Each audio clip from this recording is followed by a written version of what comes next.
তাকে নিয়ে দিবেন বয়সলে নিয়ে দিবেন আপনারা এই জন্য তো তুমি বুঝো না তাহলে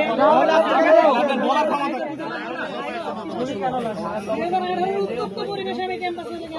হইলে তো লাভ নাই ঠিক আছে এইখানে মাননীয় প্রধানমন্ত্রী ঘোষণা দিচ্ছে ছাত্ররা ছিল পুরো তারপরে আদালতের রায়ের মাধ্যমে আসছে আবার মাননীয় প্রধানমন্ত্রী বসেছে তাহলে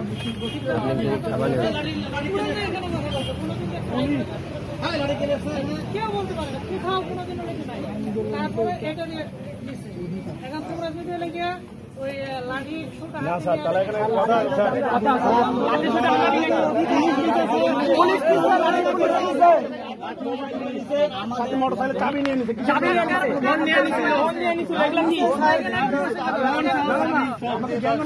পুলিশ বেয়াদবি করছে স্যার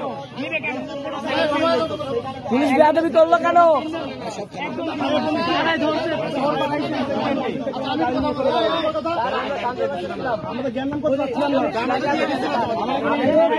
স্যার আমরা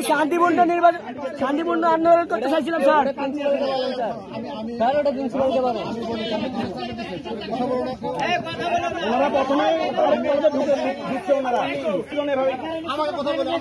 আচ্ছা স্যার বলুন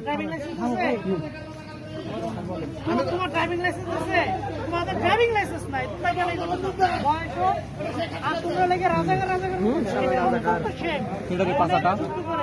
গোলাম গোলাম গোলাম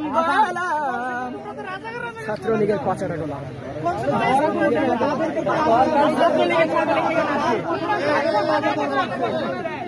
আমার কথা শোনো তুমি এখনো 17 বছরের যুবক তুমি এখনো তোমার চোখ ফুটে না জীবনের অনেক কথাই তুমি বুঝো না তুমি অনেক কথাই বুঝো না আবেগ দিয়ে এগুলো হয় না আবেগ দিয়ে সংসার হয় না সংসারটা অনেক ক্রিটিক্যাল অনেক ক্রিটিক্যাল ইউনিভার্সিটি অনেক ক্রিটিক্যাল তৈরি করা হয়েছে কিছুই দেখো না ইউনিভার্সিটি রং তামাশা তারপরে এই আন্দোলন স্লোগান তোমরা গেলে কিছুই দেখো না স্যার আমরা এরকম লাঠি লুটা নেন বাইরে কিছুই দেখো না আমরা বাইরে যাচ্ছিলাম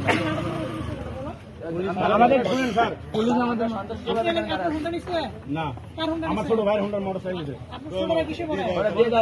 আচ্ছা ঠিক আছে আমরা তো কিছু করি না এই ছেলে তুই তোর কথা কেন আমার কথা বল আমার কথা শুনো দাবিটার সাথে আছে তিনজন আমি কথা বলি এই তোমরা আমরা শান্ত হিসেবে এই ছেলে আমাকে বলতে দাও আচ্ছা বলেন শুনি দরবারে আমার নোটিশ দেখো না কলেজ বন্ধ বলে কেন আসছো এই থামো মিয়া শিক্ষা মন্ত্রণালয় নোটিশ দেখো টিভি নিউজ দেখো নাই কলেজ বন্ধ কেন কলেজ আসছো এই পিটু কলেজ কেন স্টুডেন্ট ঢুকলো ওটা দিয়ে চাকরি লিখে নাকি কেন ঢুকলো কলেজ তোমরা কেন করে আসছো ওটা আন্দোলনের জন্য আসছে